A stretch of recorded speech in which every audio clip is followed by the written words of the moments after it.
Hello नमस्कार जय हिंद। स्वागत आप सभी का अधिगम मंत्रा पर। मैं विकास गुप्ता हाजिर हूं आपके बीच एक और मज़ेदार वीडियो के साथ, जहां हम डिस्कस कर रहे हैं केवीएस पीजीटी को टारगेट करते हुए कुछ बेहतरीन एमसीक्यूज़, है ना।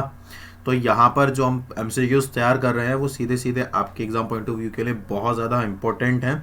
और हमारा सीधा सीधा सा एक ही चीज़ है, दैट अब की बार केवीएस पार। उसी के साथ हमने प्रिपरेशन की थी। वहीं पर हमने पहली बार आपसे प्रॉमिस किया था कि हमारा आपका साथ जो है एग्ज़ाम तक चलता रहेगा, और ये साथ अभी भी चल रहा है और ये एग्ज़ाम तक चलता रहेगा। लेकिन हाँ, यहाँ पर एक चीज़ है जो मुझे वास्तव में लिटरली हर्ट कर रही है ये देख करके, कि जो ग्रोथ है चैनल की, मतलब आप लोगों के होते हुए, मतलब लिटरली कई बार होता है ना, आप बड़े एक डिमोटिवेटेड टाइप से फील हो जाते हो कि यार आप किसी के लिए, है ना, इतनी मेहनत कर रहे हो, दिन में जाग रहे हो, आपने अपना जॉब क्या कर रखा है, स्किप किया हुआ है, आप दिन रात लगे हुए हो, है ना, आपने सब कुछ, मतलब क्या है कि मैंने अभी सब कुछ एक साइड से अलग करके रखा हुआ है। और किस में लगा हुआ, आप लोगों के जो एमसीक्यूज हैं या जो आप लोगों की प्रिपरेशन है उसमें लगा हुआ। आप लोगों के जब भी रिप्लाईज वगैरह आते हैं, तो जो मैसेजेस वगैरह आते हैं इतने सारे बच्चों के, कोशिश ये रहती है कि जेन्युइनली सभी का रिप्लाई किया जाए ना, और चला भी जाता है, इंस्टेंटली ही चला जाता है, ज़्यादा वेट भी नहीं करना पड़ता हर एक चीज़। और बुखार है, कुछ भी है, मतलब कोई भी ऐसी चीज़ है, बट फिलहाल एक ही चीज़ है जो भी फोकस पे लगी हुई है, कि वो ये कि आप तक ज़्यादा से ज़्यादा कंटेंट पहुंचाना और आपकी प्रिपरेशन को मजबूत करना, जिससे एक भी क्वेश्चन ऐसा कहीं से मुझे लगता है ना कि ये वाला जो टॉपिक है ये रेलेवेंट है, यहाँ से क्वेश्चन बन सकता है, उस क्वेश्चन को, उस टॉपिक को स्टडी करना, वहाँ से क्वेश्चन लेकर के आना, क्या है क्या नहीं है, ये जितनी भी सारी चीज़ें हैं ना, ये सारी की सारी चीज़ें ना टाइम टेकिंग है। और उसके बाद जब फाइनली चैनल को देखते हैं कि चलो चैनल ने ग्रोथ किया होगा, तो आप जब फाइनली देखते हैं that only 1 subscriber is plussed, है ना, केवल एक ही सब्सक्राइबर क्या हुआ, प्लस हुआ है। तो आप ना उसको इंटरनली ना बड़ा क्या कर लेते हो, डिमोटिवेट फील हो जाता है कि यार आप इतना कुछ कर रहे हो और उसके बदले आपको क्या मिल रहा है, कुछ भी नहीं मिल रहा, है ना। तो कहीं ना कहीं ये वाली एक बात है जो मतलब मुझे वास्तव में एक हर्ट हुई है, कि यार इतना सब करने के बाद भी एक जो क्राइटेरिया है, जो मतलब 1000 सब्सक्राइबर वाली मिनिमम रेंज भी हम लोग पार नहीं कर पा रहे, है ना। लाखों लोग जो हैं बच्चों ने एग्जाम से दिए होंगे, और बहुत सारे तो बच्चे ऐसे भी हैं जो कॉन्टिन्यूसली क्लासेस क्या कर रहे हैं, देख रहे हैं, बट स्टिल उन्होंने सब्सक्राइब नहीं किया है ना। तो ये वाली एक चीज़ है। और मैं तो आगे पता नहीं कितनी ही चीज़ों को आपके लिए सोच रहा हूँ या सोच रहा था, है ना, कि भाई ये भी कर दें ये भी कर दें, बट जब ये वाली चीज़ें आती हैं ना, तो कहीं ना कहीं हाथ तो रुक जाता है ना। बहरहाल खैर, छोड़ते हैं इन सब बातों को। आपका अब तो एग्ज़ाम है ही, है ना, आपकी 2 दिन पहले डेट्स आ भी गई हैं, 17 का एग्ज़ाम है, और सिटीज़ भी आपको अलोकेट हो गई हैं 2 दिन पहले, तो सारी चीज़ें हैं ही आपके सामने। तो सफ़र हमारा, प्रॉमिस हमारे साथ यूं ही बना रहेगा। बट मैंने आप लोगों से स्टार्टिंग में एक बात कही थी, इस चैनल को ग्रो कराने की जिम्मेदारी आपकी है। अब आपका इसमें कितना कंट्रीब्यूशन है, आपका चैनल है, ग्रो होता है वेल एंड गुड है, नहीं होता है तो भी वेल एंड गुड है। वो मोदी जी वाला डायलॉग है ना, क्या ही दिक्कत है, जनता को पसंद आएंगे तो सर पे बिठा लेगी, और नहीं आएंगे तो हम तो छोला उठा करके चल देंगे। तो वो वाली कहानी है। तो उनका ये वाला डायलॉग ना बड़ा पसंद है और बड़ा मोटिवेट करता है ये चीज़, है ना, कि वास्तव में आप लोगों के ऊपर ही है ना। तो मेरे ख्याल से ये जितने भी हैं ये सब आप ही की वजह से हैं। बाकी तो देख लीजिए, है ना, सब्सक्राइब वगैरह करा दीजिए, शेयर वगैरह कर दीजिए चैनल को, ताकि हमारी भी थोड़ी सी ग्रोथ हो सके, है ना। क्लियर है। बाकी तो प्रिपरेशन करते रहिए। हाँ, एक चीज़ और मुझे आप लोगों से ये कहनी है कि हमारी जो सीरीज़ है वो कॉन्टीन्यूसली चल ही रही है। बाकी अगर कहीं पर भी आपको कोई भी डाउट आ रहा है, जो बच्चे अभी तक मेरे से नहीं जुड़े हैं टेलीग्राम या व्हाट्सएप के थ्रू, तो वो जुड़ जाइए। आपके जो लिंक हैं वो कमेंट बॉक्स में दिए हुए हैं, सॉरी डिस्क्रिप्शन बॉक्स में दिए हुए हैं, तो वहाँ से आप जुड़ सकते हैं। और आपकी कोई भी क्वेरी अगर आ रही है तो वो आप हमसे पूछ सकते हैं, ठीक है। उसके लिए कोई मना नहीं है और उसके लिए कोई एडिशनल चार्जेस भी नहीं है। So you are free to ask anything at any time, right. बहुत सारे बच्चे हैं जो प्रॉब्लम्स, अपनी जो क्वेरीज हैं उनको सॉर्ट आउट कराते हैं, ठीक है ना। तो ये बड़ी अच्छी लगती है बात हमें, कि हाँ भाई वास्तव में बच्चे क्या है, पढ़ रहे हैं। ये मैंने कल लास्ट वीडियो में भी कहा था कि ये वास्तव में it's a blessing for me, कि मेरे साथ जुड़ने वाले जितने भी बच्चे हैं वो जेन्युइन है ना, और वास्तव में वो पढ़ रहे हैं, है ना, तो उन्हें देख करके लगता है कि भाई डेफिनेटली हमारा जो रिजल्ट है वो एक बहुत अच्छा रिजल्ट डेफिनेटली हम लोग देने वाले हैं, है ना। तो इसी के साथ, इसी मोटिवेशन के साथ आगे बढ़ते हैं। और जब हम आगे बढ़ते हैं तो ये आपके सामने पहला सवाल आज का, चलिए पहला ही सवाल है आपका न्यूमेरिकल, ठीक है। ए, बी और C are partners in a firm. One day she used rupees 1,50,000 belonging to the firm. 3 partners हैं, ए, बी और सी। तो ये ए है, ये बी है और ये सी है। तो सी ने क्या करा, सी ने फर्म से 1,50,000 रुपए निकाले और उनसे प्रॉफिट जनरेट कर दिया। कितने रुपए का? 42,000 का। यहां तक बात क्लियर हो गई भाई। एक इन्वेस्टमेंट प्रोजेक्ट कुछ भी उसने किया, 1,50,000 रुपए लिए और 42,000 का क्या कर दिया उसने, प्रॉफिट जनरेट कर दिया। हेयर रिमेनिंग पार्टनर्स ए और बी, अब ये दोनों want the amount to be given to the firm. अब ये चाहते हैं कि ये जो अमाउंट है ना, ये जो अमाउंट है ये फर्म को वापस दे दी जाए। ए बी जो चाहते हैं, सी ने ले ली थी, अब ए भी चाहते हैं कि सी इस अमाउंट को, कितनी अमाउंट को वो पता नहीं, लेकिन इस अमाउंट को सी वापस किस में रख दे, फर्म में कर दे। यहां पर 2 क्वेश्चन निकल करके आ रहे हैं। पहली चीज तो इसमें से एजेंट कौन है और प्रिंसिपल कौन है। एजेंट कौन है और प्रिंसिपल कौन है। तो अगर हम एजेंट की बात करेंगे तो जो काम कर रहा है वो एजेंट है। तो यहां पर ए कौन है, एजेंट है, और ए और बी जो है वो कौन है, प्रिंसिपल है। क्लियर है पहली चीज।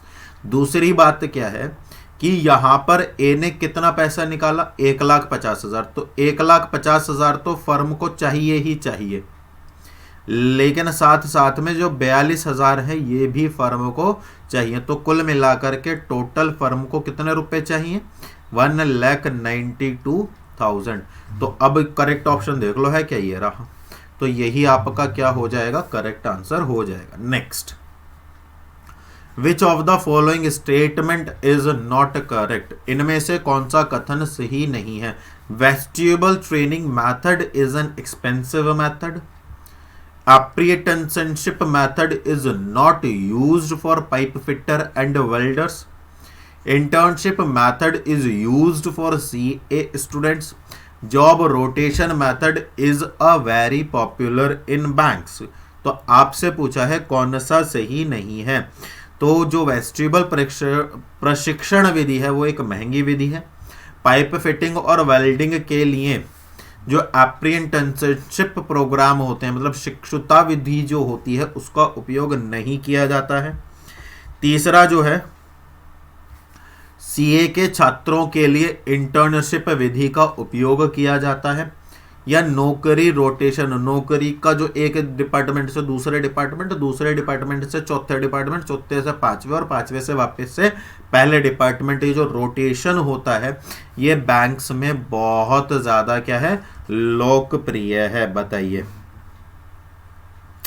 What will be the correct answer.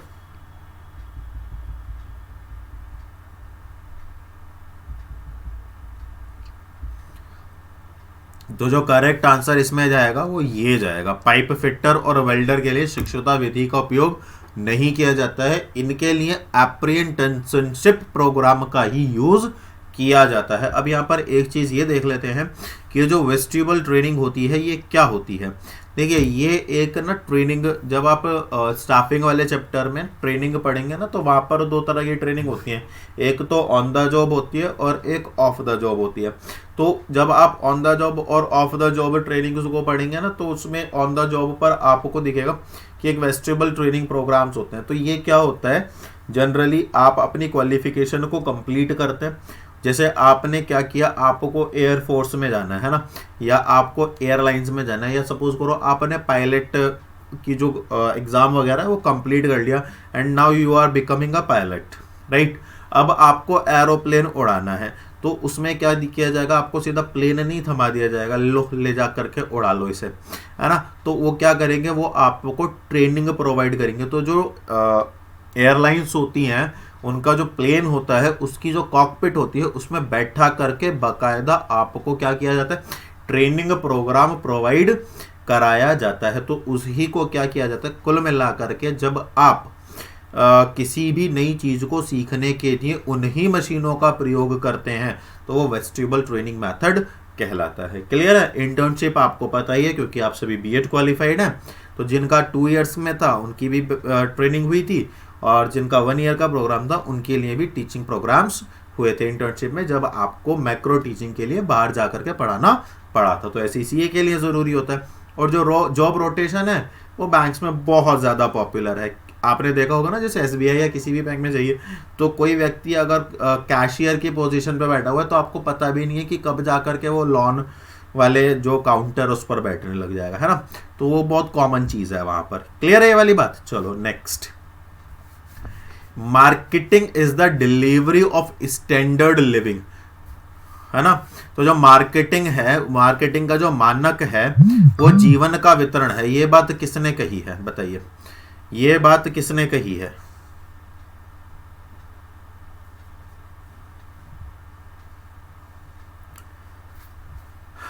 पायल ने, पॉल माजूर, एच.एल. हेंसन, एजे मैकआर्थी। बताइए what will be the correct answer.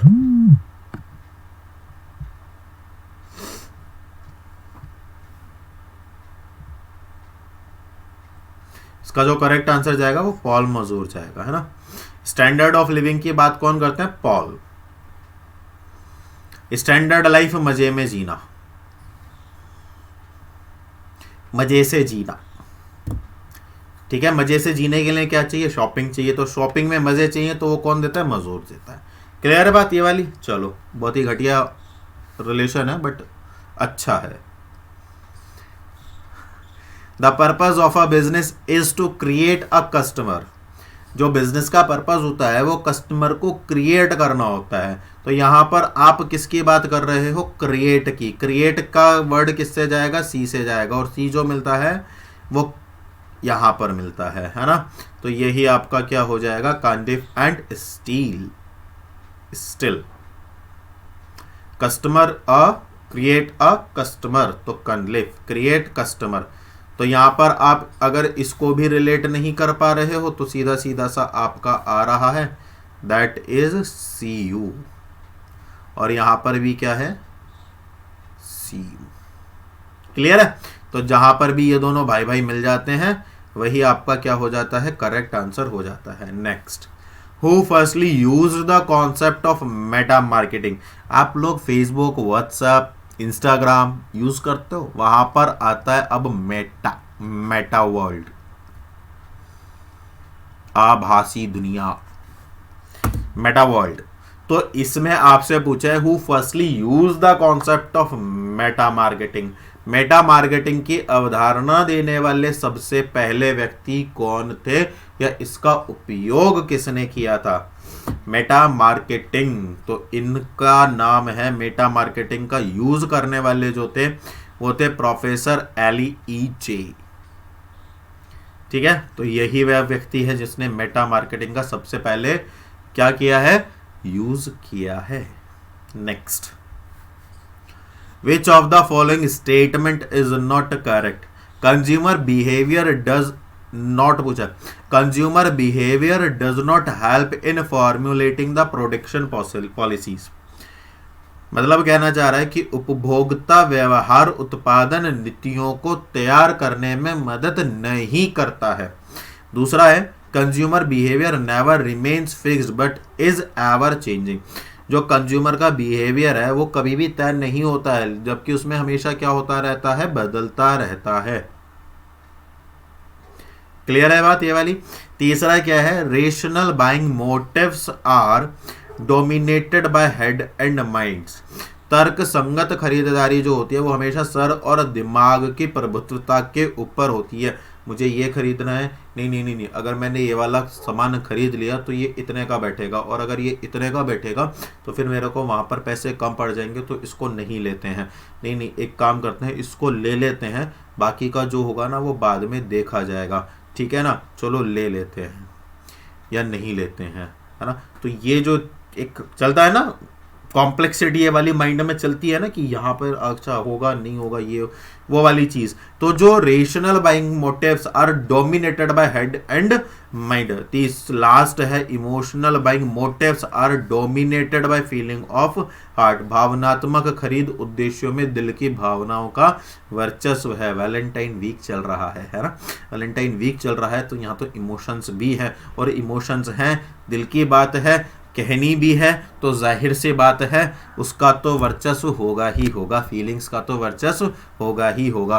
बहरहाल आज कौन सा डे है वो तो मुझे भी नहीं पता है, बट जो भी डे है उस पर अगर कोई गिफ्ट जा रहा है या आ रहा है तो वो जाहिर सी बात है किससे दिया गया गिफ्ट है, दिल से दिया हुआ गिफ्ट है। तो अगर हम इन सभी ऑप्शंस को एनालाइज करें तो ये बात भी सही नज़र आती है, ये बात भी सही नज़र आती है, और ये तो आपने सही कर ही दिया होगा। तो जो सही नहीं है वो केवल और केवल ऑप्शन नंबर ये है, ये कट जाएगा, ये भी कट जाएगा और ये भी कट जाएगा। Next, which of the following is the first step of the process of buying. भाई साहब, जो प्रोसेस होता है परचेजिंग का, उसका अपना एक प्रोसेस है ना, परचेजिंग का अपना एक प्रोसेस है, उसमें स्टेप्स हैं। उन स्टेप्स में आपसे पहला स्टेप पूछा है, अगर नहीं भी पता है तो भी आप इसमें से पता लगा लोगे। परचेज डिसीजन, भाई पहले आप परचेज डिसीजन ले लेते हो कि खरीदना है, या पहले इंफॉर्मेशन सर्च करते हो कि खरीदना क्या है, या उससे पहले आप अपनी ज़रूरत देखते हो कि यार ये ज़रूरी है कि नहीं है, या उसके जो अल्टरनेटिव्स हैं उसको पहले। अच्छा, इन चारों में से आप सबसे पहला काम कौन सा करोगे, चलो बताओ। इन सब में से आप सबसे पहला काम कौन सा करने वाले हो, जल्दी से मेरे को आंसर दे दो इस बात का।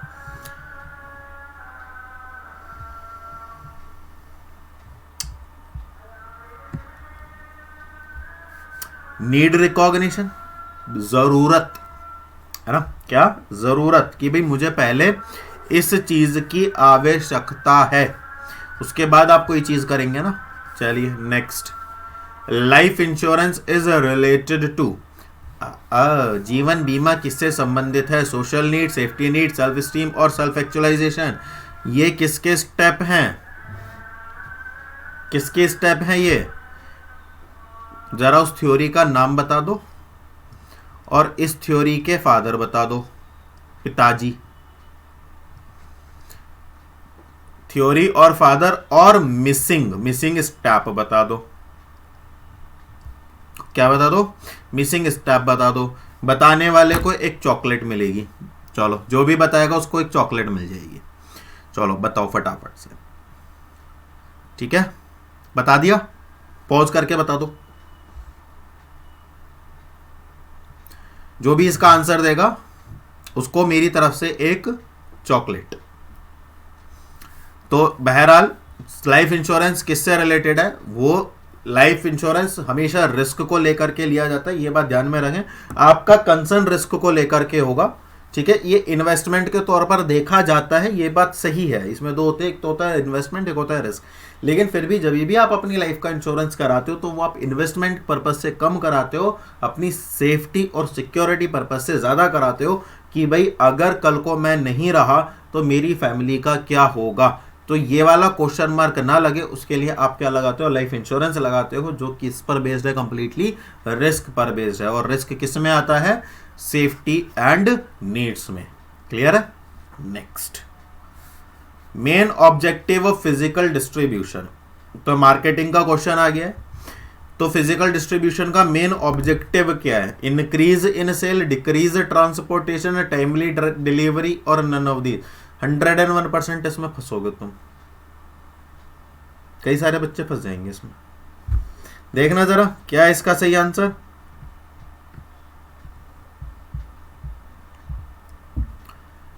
क्या है इसका सही answer, what will be the correct answer, what is the main objective of physical distribution is increase in बिक्री में वृद्धि, परिवहन में कमी, समय पर वितरण और इनमें से कोई नहीं। अगर आपने टाइमली डिलीवरी दिया है तो आई एम रियली सॉरी, ये आपका हो जाएगा गलत। नन ऑफ दीज पे हम कोई लेना देना करते नहीं हैं और फिजिकल डिस्ट्रीब्यूशन की बात हो रही है, ना कि सेलिंग की बात हो रही है, तो ये भी गलत हो जाएगा। यहाँ पर अगर आपका डिक्रीज ट्रांसपोर्टेशन दिया हुआ है तो इसका मतलब है कि जो आपकी ट्रांसपोर्टेशन कॉस्ट है उसमें कमी लाना, माने आपका जो वितरण व्यय है उसमें क्या लाना, कमी लाना ही फिजिकल डिस्ट्रीब्यूशन का मेन ऑब्जेक्टिव है। Next, element related to place are. Place से रिलेटेड कौन कौन से एलिमेंट हैं या स्थान से संबंधित कौन कौन से तत्व हैं। Mode of distribution, policy related to mediators, policy related to warehousing या ऑल ऑफ द अबव। बताइए, वितरण का तरीका, मध्यस्थों से संबंधित नीति, भंडारण से संबंधित नीति या उपरोक्त सभी। तो देखिए, प्लेस में आपका डिस्ट्रीब्यूशन भी जाएगा, मीडिएटर्स भी आएंगे, जैसे आपके होलसेलर हो गए, एजेंट हो गए, रिटेलर्स हो गए, है ना। और आप अच्छा यहाँ पर ना एक तो जीरो लेवल होता है, जैसे आपका ना जो डिस्ट्रीब्यूशन लेवल होता है, चैनल जो होता है, चैनल ऑफ डिस्ट्रीब्यूशन, उसमें 3 लेवल होते हैं, है ना, 0, 1, 2 और 3। 0 में प्रोड्यूसर सीधा कस्टमर को बेचता है ना। 1 में प्रोड्यूसर पहले रिटेलर को बेचेगा and then retailer will sell out their goods to the consumer. Producer और कंज्यूमर को लेवल्स में काउंट नहीं किया जाता है ना। तो उनके बीच के जो लोग हैं वो लेवल्स क्रिएट करते हैं। तो जैसे अभी एक बंदा जोड़ा, कौन, रिटेलर, तो रिटेलर क्या हो गया, 1 लेवल। उसके बाद प्रोड्यूसर्स ने कुछ जो माल है वो होलसेलर्स को बेचा, होलसेलर्स ने रिटेलर्स को बेचा और रिटेलर से कंज्यूमर में आया, तो कंज्यूमर और प्रोड्यूसर के बीच में 2 लोग ऐड हो गए, तो ये 2 लेवल ऑफ चैनल हो गया। तीसरा क्या है, प्रोड्यूसर ने एजेंट को बेचा, एजेंट ने होलसेलर को बेचा, होलसेलर ने रिटेलर को बेचा और रिटेलर ने कंज्यूमर को बेचा। तो यहाँ पर जो प्रोड्यूसर है और जो कस्टमर है, उनके बीच में 3 लोग हैं, एजेंट, होलसेलर और रिटेलर। तो ये 3 लेवल ऑफ डिस्ट्रीब्यूशन हो गया। क्लियर है। तो प्लेस जो है वो इनमें से सभी से कंसिडर होता है। क्लियर है ये वाली बात। तो बहुत सारी चीजें हैं। Next, which of the following is not a component of promotion. इनमें से कौन सा प्रमोशन का कंपोनेंट नहीं है, एक घटक नहीं है पदोन्नति का। एडवर्टाइजिंग, डिस्ट्रीब्यूशन, पब्लिसिटी और पब्लिक रिलेशन, विज्ञापन, वितरण, प्रचार और जनसंपर्क। बताइए फटाफट से इसका आंसर क्या होगा।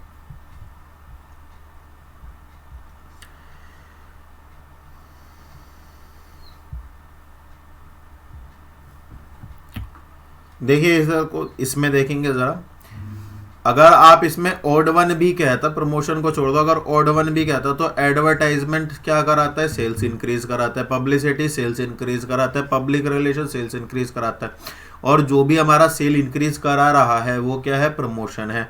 तो केवल और केवल डिस्ट्रीब्यूशन एक ऐसी चीज है जो हमारी सेल इंक्रीज कराने में हेल्प नहीं करता है। क्लियर है ना। अभी हमने डिस्ट्रीब्यूशन से रिलेटेड पढ़ा भी था। Next, the overall purpose of promotion is. Promotion का कुल मिलाकर के मुख्य पर्पज, जो मेन मुख्य उद्देश्य है वो क्या है, to influence the behaviour of buyer, to increase the goodwill of an organisation, to increase the number of customer और टू डिक्रीज द कॉम्पिटिशन। बताइए सही उत्तर क्या होगा।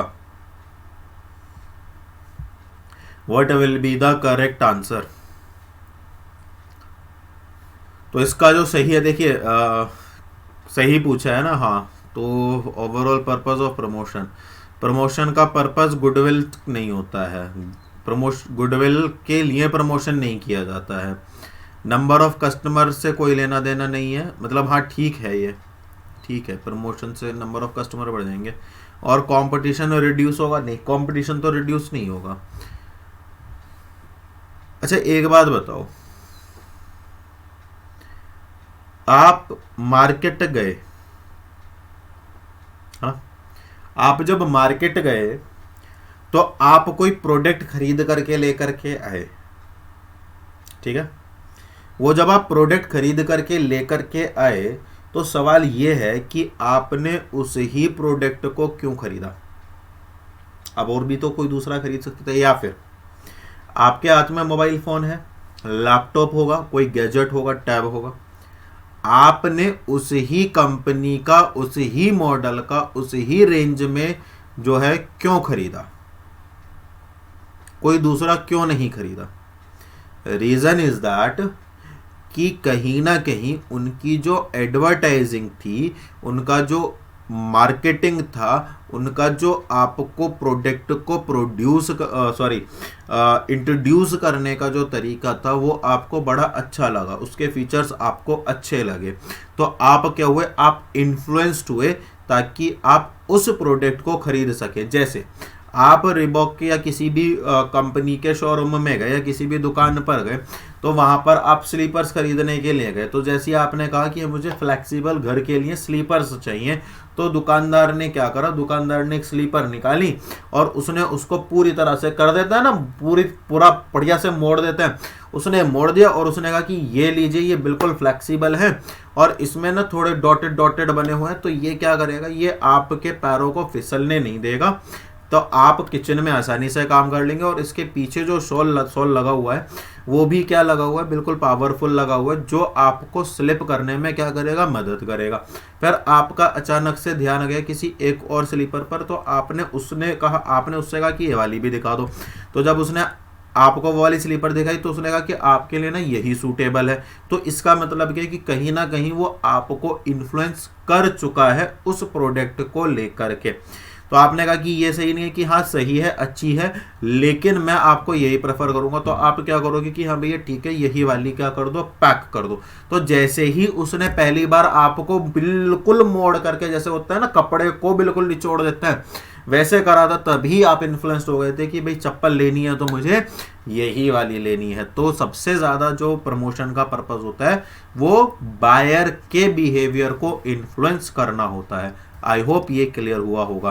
तो बेटा करेक्ट आंसर जो होगा वो यही होगा, खरीदार के व्यवहार को प्रभावित करने के लिए, है ना। Next, which of the following is an associate institution of the world bank. World bank का कौन सा, इनमें से कौन सा एसोसिएट इंस्टीट्यूशन है। The international financial corporation, the multilateral investment guarantee agency, जिसको MIGA भी बोलते हैं, MIGA, ये हम पीछे पढ़ चुके हैं। The international centre for settlement of investment disputes, या ऑल ऑफ दीज। लालच बुरी वाला है ना, ये ध्यान में रखें। ऑल ऑफ दीज देखते ही लालच आ जाता है तुम लोगों को, है ना, आ जाता है ना लालच। हाँ, तो लालच बुरी वाला है, ये ध्यान में रखना, गलत गड़बड़ मत कर देना लालच के चक्कर में।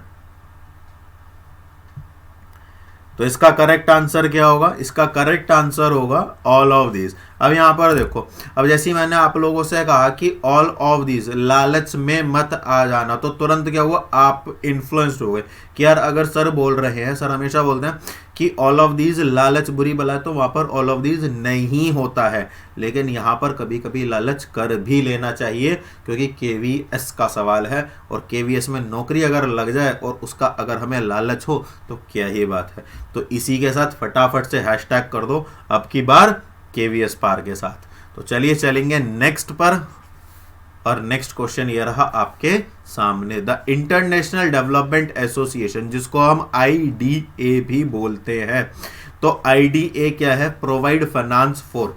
तो जो अंतरराष्ट्रीय विकास संघ किसके लिए वित्त प्रदान करता है, primary and basic health education, clean water sanitation, business climate improvement, या ऑल ऑफ द अबव। प्राथमिक और बुनियादी स्वास्थ्य शिक्षा, स्वास्थ्य जल स्वच्छता, जलवायु व्यापार, जलवायु सुधार, या उपरोक्त सभी।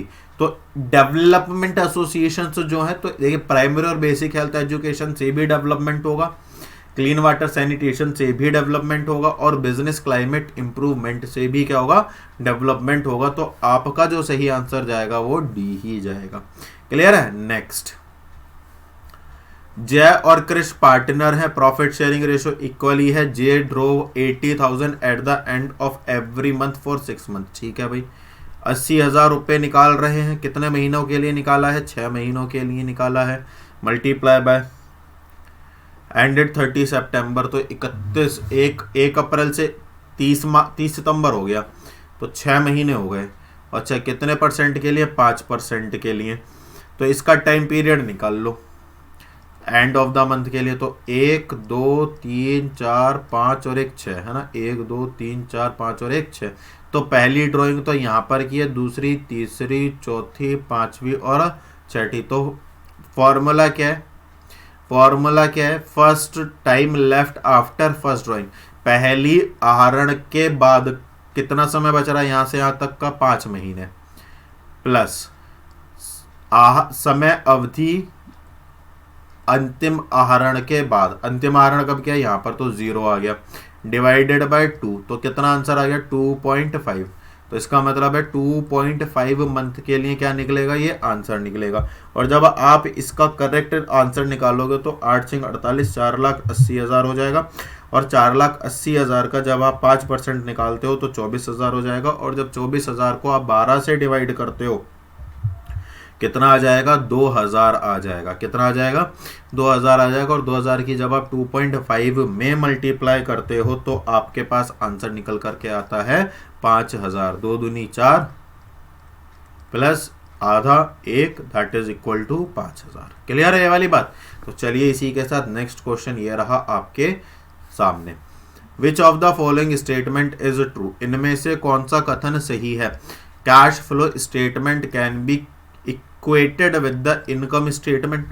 क्या आप नगदी प्रवाह विवरण जो है उसको आय विवरण के बराबर कर सकते हो? Cash flow statement can be replaced with the fund flow statement. तो जो आपका नगदी प्रवाह विवरण है, क्या आप उसको निधि प्रवाह विवरण में क्या कर सकते हो? प्रतिस्थापित कर सकते हो। Cash flow statement can not disclose the success और फेलियर ऑफ कैश प्लानिंग। तो जो नगदी प्रवाह विवरण है ना, वो नगदी योजना की सफलता या विफलता का खुलासा नहीं कर सकता। और लास्ट आपके सामने आता है cash flow statement is useful in examining the relationship between profitability and net cash flow. नगदी प्रवाह विवरण जो होता है वो लाभप्रदता और शुद्ध नगदी प्रवाह के बीच संबंधों की जांच करने में उपयोगी है। तो बताइए इनमें से आपका सही उत्तर जो होगा वो कौन सा होगा?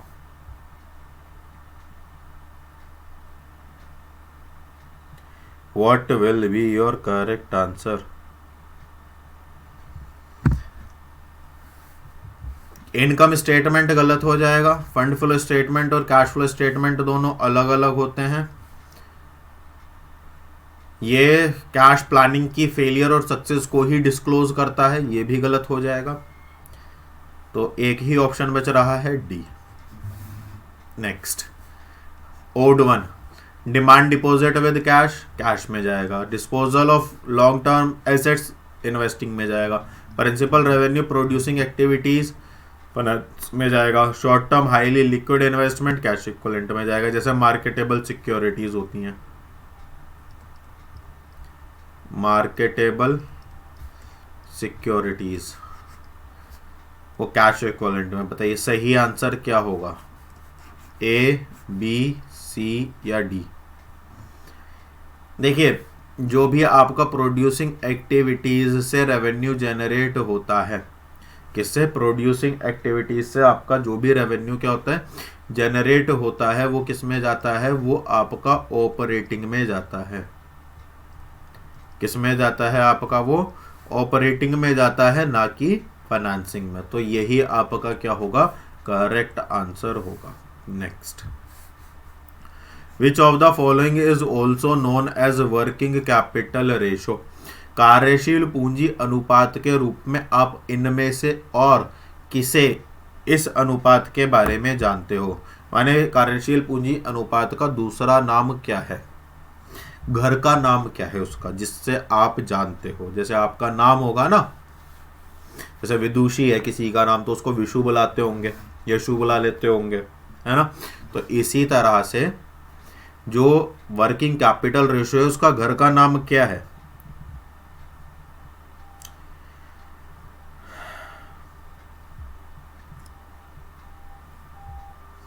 तो उसका जो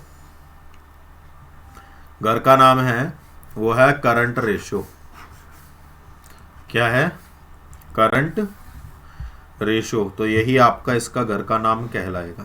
क्लियर है ये वाली बात? चलिए नेक्स्ट आगे बढ़ते हैं। The authoritarian leadership style goes with, सत्तावादी नेतृत्व शैली के साथ जाता है। X theory, Y theory, Z theory या हाइजीन थ्योरी? बताइए। सबसे पहले जो आपका एक्स वाई थ्योरी है वो किसके द्वारा दी गई थी? जेड थ्योरी किसके द्वारा दी गई थी? हाइजीन थ्योरी किसके द्वारा दी गई थी? बताइए इन सब के पिताजी कौन हैं? इन सब के पिताजी कौन हैं? तो अगर हम देखें तो एक्स और वाई तो दी थी मैकग्रेगर ने, ये दी थी विलियम आउची ने, और hygiene theory, two factor theory दी थी किसने? नाम भूल गया यार मैं तो, हर्जबर्ग ने। हर्जबर्ग टू फैक्टर थ्योरी, है ना? तो बताइए इसमें ऑथोरिटेरियन लीडरशिप स्टाइल जो होता है वो किसके साथ जाता है? जेड के साथ, एक्स के साथ, वाई के साथ या हाइजीन थ्योरी के साथ? हो बताइए आपका सही आंसर क्या होगा? तो इसका सही आंसर होगा एक्स। क्या होगा? एक्स। वो एक्स बना ही इसलिए है क्योंकि वो किसी की सुनता नहीं था या सुनती नहीं थी। तो जो एक्स है वही क्या है? सत्तावादी, अपनी अपनी करना है ना? तो एक्स, इसमें एक्स थ्योरी में क्या होता है? जो एम्प्लॉइज होते हैं उनको मोटिवेट करना पड़ता है बाय एनी हाउ, है ना? जैसे एक थ्योरम और आता है ना, कैरेट एंड स्टिक। तो या तो उन्हें गाजर दिखाओ या उन्हें स्टिक दिखाओ, तो वो उसके तो जो स्टिक वाले लोग होते हैं ना वो जेड थ्योरी वाले होते हैं कि भाई मारे बिना, पनिशमेंट दिए बिना, उन पर डंडा चलाए बिना काम होगा ही नहीं। क्लियर है? चलो next. The third stage of consumer buying decision process is, तो जो थर्ड स्टेज है कंज्यूमर का, है ना, किसी भी सामान को खरीदने का, वो क्या है? Evaluation of alternative, information, purchase decision या none of these? Third step.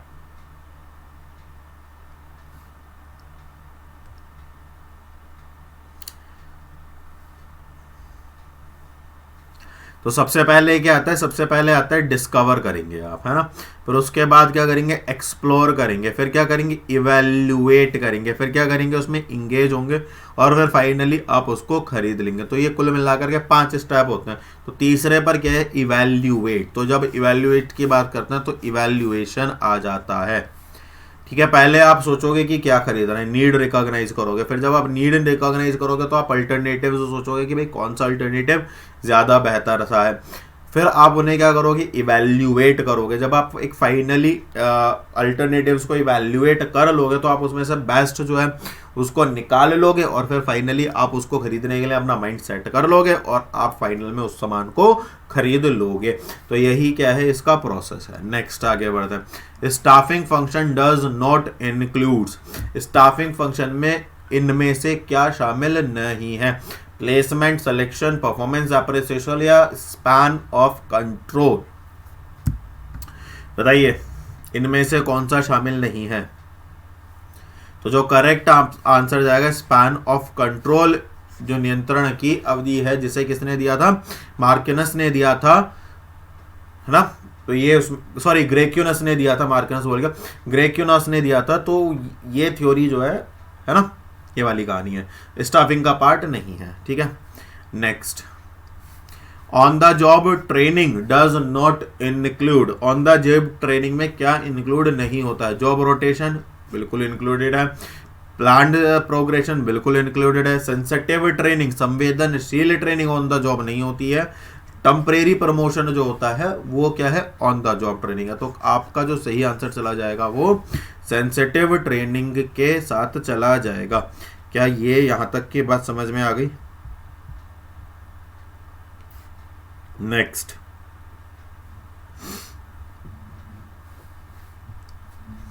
The bonds and debentures issued by state financial corporation are guaranteed by RBI, IDBI, central government या स्टेट गवर्नमेंट।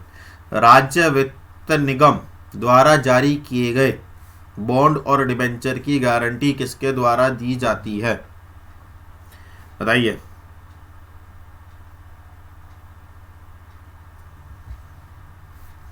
भारतीय रिजर्व बैंक, आईडीबीआई बैंक, केंद्र सरकार या राज्य सरकार, किसकी guarantee की बात हो रही है? स्टेट की। क्लियर कहानी है वाली। Next, the GDR and ADR can be listed on, तो जो जीडीआर है ग्लोबल डिपॉजिटरी रिसिप्ट और अमेरिकन डिपॉजिटरी रिसिप्ट, इसको सूचीबद्ध किया जा सकता है निम्न में से।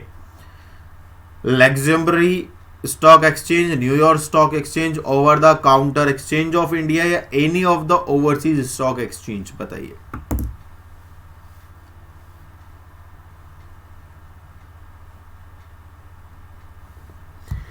What will be your correct answer? तो इनमें से कोई भी, ठीक है। Next, the order to be useful market segment must have each of the following characteristics expect, उपयोगी होने के क्रम में बाजार खंड में निम्नलिखित वर्णों में से प्रत्येक होना चाहिए सिवाय इसके। तो बताइए बाजार खंड के वर्णों में कौन सा शामिल नहीं होगा?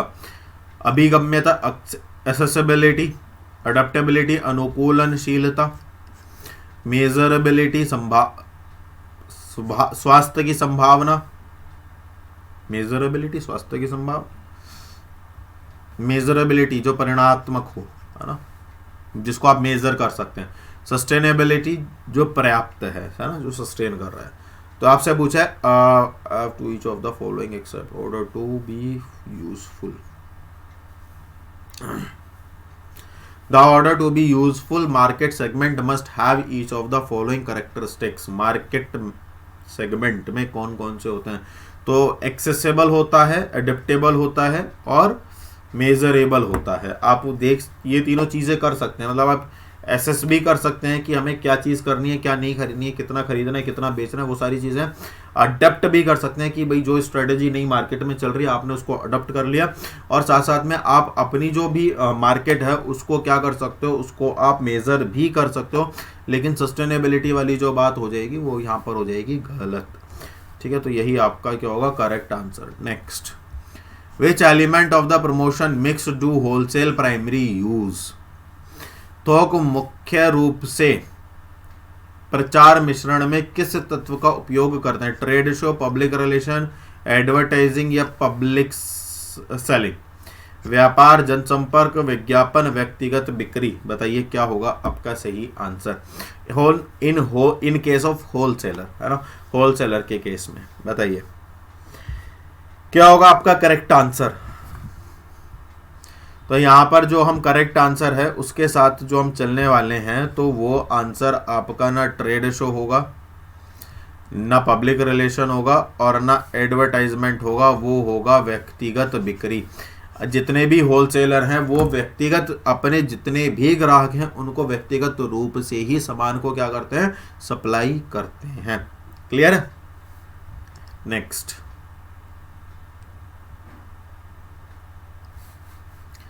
efficiency is the ability efficiency is the ability to do things right। जो efficiency है, दक्षता है, वो चीज़ों को सही करने की क्षमता है। ये किसने दिया था?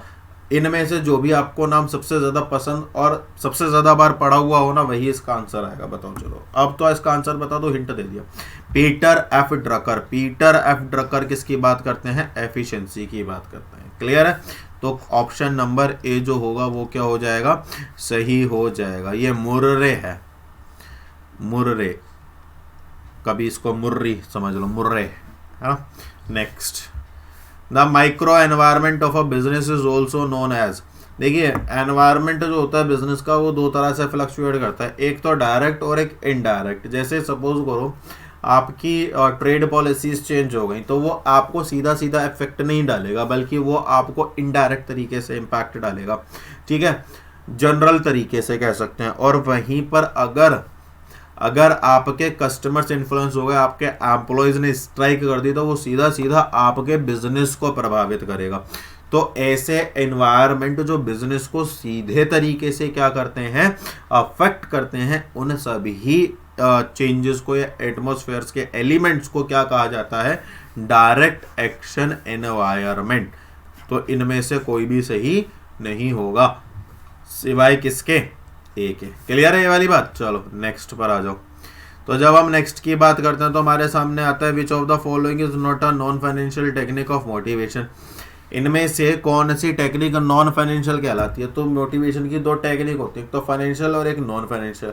फाइनेंशियल टेक्निक कौन सी होती है, जहां पर कंज्यूमर को एम्प्लॉय को लालच दिया जाता है कि भाई अगर आप सेल करोगे तो आपको इतना % कमीशन दिया जाएगा और आप अच्छा काम करोगे तो आपको ये रिवार्ड दिया जाएगा। लेकिन जो नॉन फाइनेंशियल होती है उसमें मनी का कोई इन्वॉल्वमेंट नहीं होता, बल्कि वो किस तरह से दी जाती है, उनको रिकॉग्नाइज करना, उनकी जो ज़रूरत है उनको बेहतर तरीके से पूरा करना, या उनकी जो बेसिक नीड्स हैं उनको पूरा करना। मतलब कुछ इस तरह से जो उनको मेंटली क्या करती हैं, हाइप करती हैं कि भाई नहीं, अगर ऑर्गेनाइजेशन मेरे लिए इतना सोच करके काम करती है तो वो क्या होगा, वो नॉन फाइनेंशियल होगा। इसको इस तरह से समझ सकते हैं कि अगर आप मुझे क्लासेस के बदले पैसे देते हैं तो मेरा मोटिवेशन काम करेगा कि भाई नहीं, बच्चे मुझे पैसे दे रहे हैं so I have to do my job, तो वो एक हो जाएगा फाइनेंशियल मोटिवेशन। और अगर आप मेरे जो है चैनल को शेयर करते हैं, सब्सक्राइब करते हैं, वीडियो को लाइक करते हैं, तो मुझे मोटिवेशन मिलेगा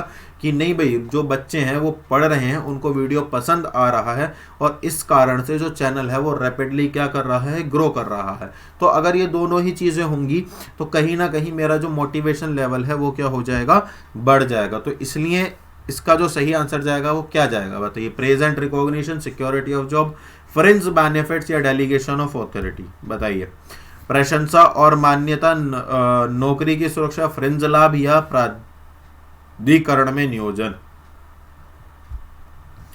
सही उत्तर क्या होगा?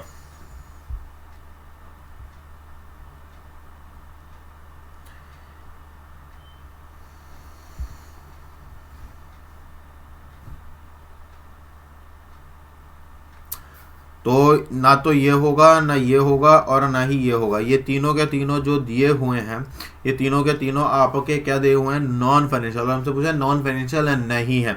तो फ्रिंज बेनिफिट्स जो होते हैं वो फाइनेंशियल होते हैं, जहां पर जो एम्प्लॉय है उसको क्या दिया जाता है, एक तरह से हेल्प आउट किया जाता है। जैसे उसको इंश्योरेंस पॉलिसी दे देना, उसके प्रोविडेंट फंड प्लान कर लेना, उसका पेंशन प्लान कर लेना, उसको वर्कमैन कंपनसेशन फंड दे देना। और ये जितनी भी तरह की चीज़ें होती हैं ये सारी की सारी क्या कहलाती हैं, हमारी फाइनेंशियल टेक्निक, है ना, finance technique. Which of the following is not an advantage of autocratic leadership style.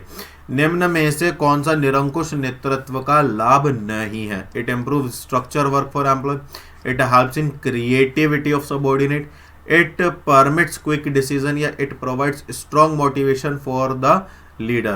यह कर्मचारी के लिए संरचित काम में सुधार करता है, यह अधीनस्थ की रचनात्मकता में मदद करता है, यह त्वरित निर्णय लेने की अनुमति देता है, यह नेता के लिए मजबूत प्रेरणा प्रदान करता है। बताइए सही उत्तर क्या होगा? नहीं की बात कर रहा है। तो निरंकुश नेतृत्व का लाभ नहीं है, वो केवल एक ही नहीं है कि ये सबॉर्डिनेट्स जो होते हैं, जो अधीनस्थ हैं, उनकी जो क्रिएटिविटी है, उनकी जो रचनात्मकता है उसमें मदद करता है। यही इसका क्या होगा, इनकरेक्ट आंसर होगा, मतलब करेक्ट आंसर इस केस में होगा। क्लियर है? Next, According to the new provision of the Companies Act 2013, which of the following statement is true? 2013 के नए प्रावधानों के अनुसार निम्न में से कौन सा कथन सही है? In case of one person company, minimum one director shall be required। बात तो सही है। जो भी हमारी OPC कंपनीज होती हैं उनमें कम से कम एक निदेशक का होना तो आवश्यक है, ये तो बात सही है। In case of private company minimum 3 और डायरेक्ट शैल बी रिक्वायर्ड। जो निजी कंपनी होती है उसमें कम से कम 3 निदेशकों की आवश्यकता होती है। In case of public company minimum director shall be required, minimum 7 director shall be required. सार्वजनिक कंपनी के मामले में न्यूनतम 7 निदेशकों की आवश्यकता होती है। और in case of cooperative society minimum 5 directors shall be required, और सहकारी समिति के मामले में 5 निदेशकों की नियुक्ति आवश्यक है। तो ये तो कॉर्पोरेट की बात चल रही है, तो होगा नहीं। अब बचे 3, ये भी नहीं होंगे। आप मुझे बताओ मिनिमम प्राइवेट के लिए मिनिमम कितना है और पब्लिक कंपनी के लिए मिनिमम कितना है, जरा बताना। इसका जो करेक्ट आंसर जाएगा वो 1% कंपनी जो होती है उसमें निदेशकों की संख्या 1 का होना क्या है, आवश्यक है। ठीक है, next. Which of the following thinkers are born in classical thinker management, निम्नलिखित विचारों में से किसे प्रबंध के शास्त्रीय विचारक के रूप में जाना जाता है। फ्योल को भी जाना जाता है, लुथर गुलिक को भी जाना जाता है और जेम्स म्यूने को भी जाना जाता है। तो ये जो होगा सही आंसर जो होंगे आपके वो सभी हो जाएंगे। क्लियर है ये वाली बात, ये ध्यान में रखना, classical thinker of management. Next, ledger is also known as, ledger को हम और किस दूसरी भाषा में जानते हैं। Final entry, original entry, chronological entry या ऑल ऑफ दीज, बताइए। फाइनल एंट्री अंतिम प्रविष्टि, उसके बाद एंट्री थोड़ी होती हैं, तो यही आपका क्या होगा, सही आंसर होगा। Next, what happens when a project is scheduled by CPM, जब सीपीएम द्वारा एक परियोजना निर्धारित की जाती है तो उसे क्या कहा जाता है, बताइए। अ project is divided into various activities, required time for each creativity is established, sequence of various activities made according to their importance, बताइए।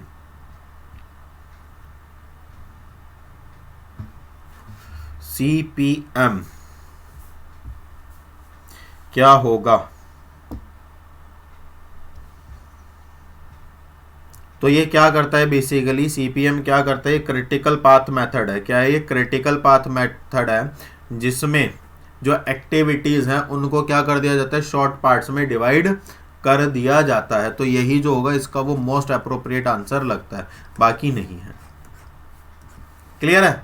नेक्स्ट, आज का last question, which principle is crucial to insuring that there is limited information asymmetry, यह सुनिश्चित करने के लिए कि कौन सा सिद्धांत महत्वपूर्ण है कि सीमित सूचना विषमता है, बताइए।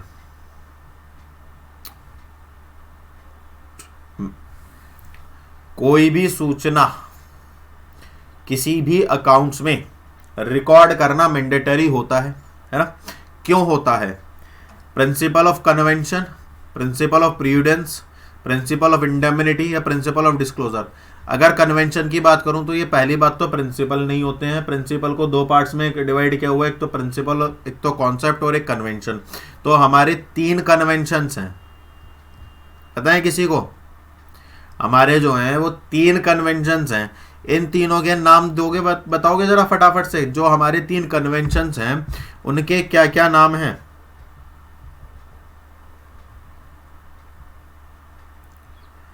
उनके क्या क्या नाम हैं, जरा मुझे एक बार इनके वो भेज दो, क्या भेज दो, नाम लिख करके भेज दो, ठीक है, ताकि मुझे पता चल सके कि कौन कौन से इसके कन्वेंशन है। क्लियर, मुझे पता चल सके। लिखो फटाफट से जरा।